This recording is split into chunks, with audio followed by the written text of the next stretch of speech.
Hi, my name is Toby and I've been a Christian for 4 years now. But in the beginning, I was lost.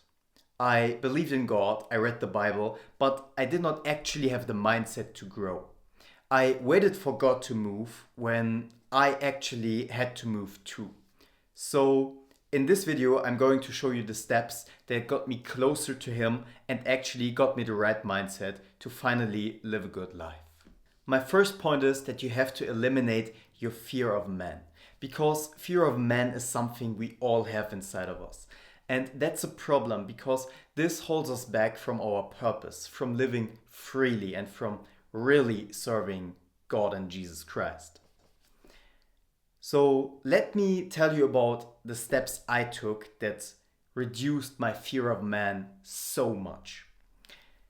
First of all, I started to pray loudly in the morning. When I go out, I take a route, I walk, and I pray out loudly, no matter if anyone hears me.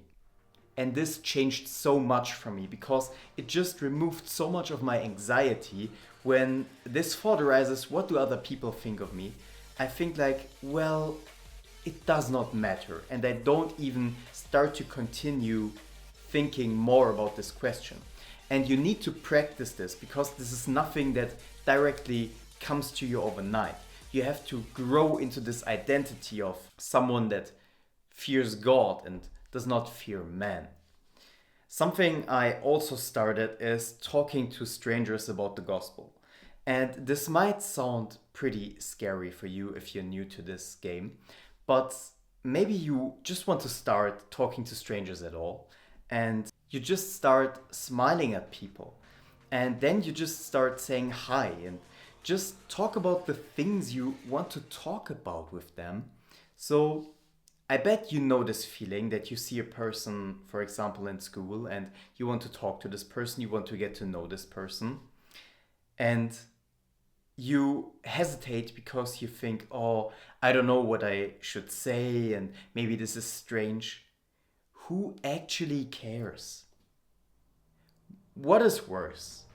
Going to that person and maybe being a bit cringy, or regretting later, after years, that you did not take the possibility and get to know this person?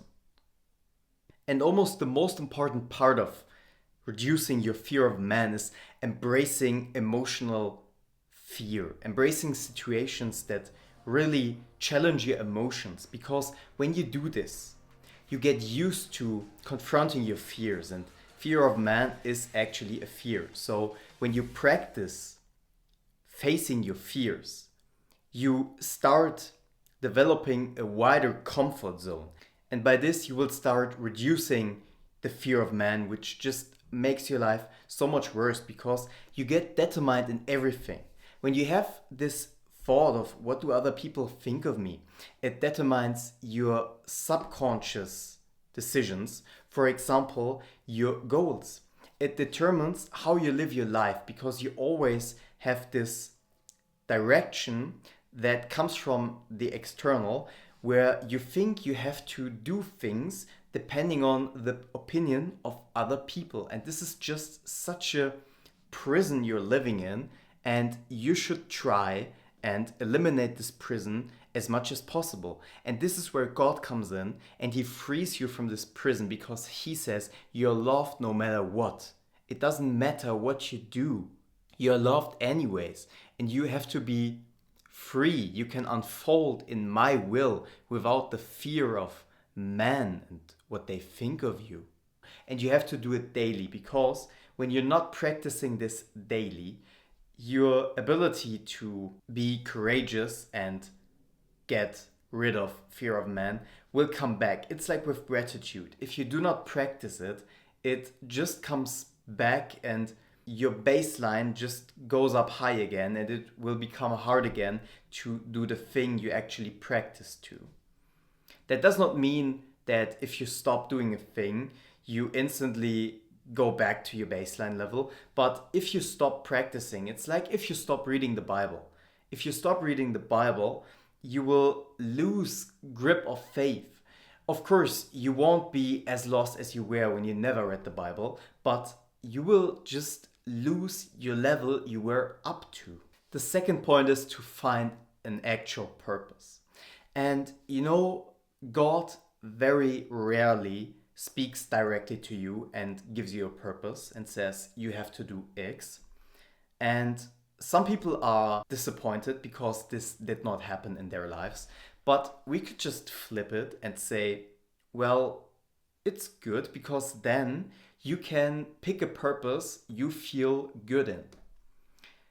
The most important thing to this is when you think about a purpose, stick to it. This was my biggest mistakes. I started so many things and then stopped them because they did not feel good sometimes. You have to be aware of that. When you start something, you need to think before you do that thing, what are the worst parts of it? Because most people just have a goal in their mind or a purpose, and then they think just about the positive sides. They imagine a scenario, how the thing would be, but they forget that everything has positive and negative sides to it. Everything. Being famous has positive and negative sides to it. Having much money has positive and negative sides to it.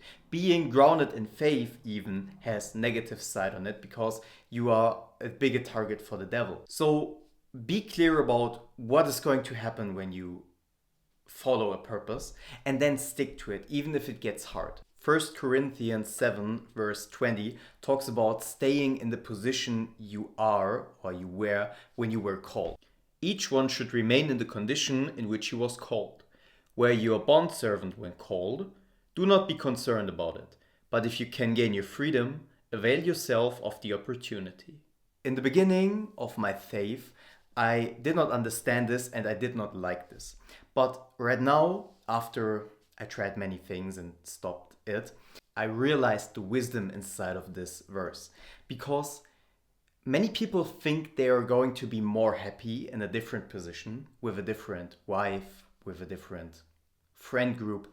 But the actual point is, you will never be more happy than you are right now, because happiness is just a mindset. And by realizing this, I tell you, pick one purpose and stick to it. And of course, it's a different thing if the purpose does not work or God clearly shows you that this is not His will.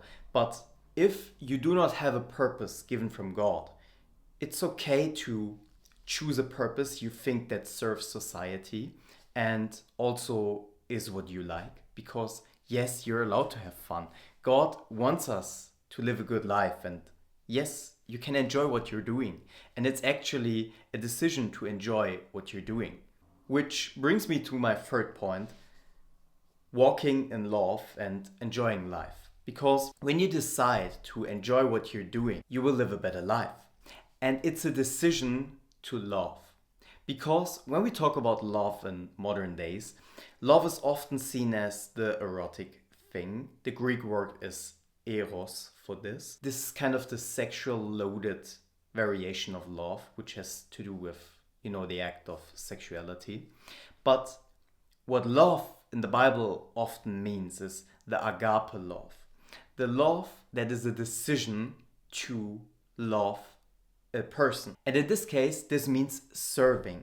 This means maybe not feeling this feeling of love, but still acting because you decide to want good for the other person.